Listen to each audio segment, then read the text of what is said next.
bunaqa qaynonalarni tushunmayman. O'g'li ishdan kelganda boshini bog'lab, o'zini shunaqangi kasalga solib oladi va kun bo'yi o'zini ishlagan, charchagan, toliqqan va kasal qilib ko'rsatadi.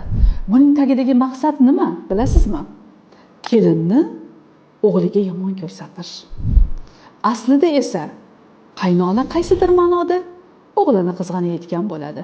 Biz mehrni o'z juftimizdan olishni o'rganishimiz kerak. O'g'limizdan yoki qizimizdan emas, sevimli yorimizdan olishga o'rganishimiz kerak. Ikkita yoshning o'rtasiga tushgan odam albatta ularning hayotini buzishga, bir-biridan sovib ketishga, ko'ngli qolishiga olib keladi.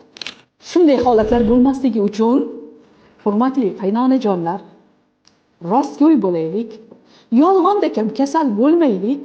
O'g'il qizlarni uylantirib uzatgandan keyin ularning o'z hayoti borligini unutmaylik.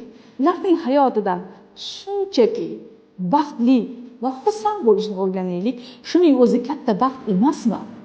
Nima deb o'ylaysiz?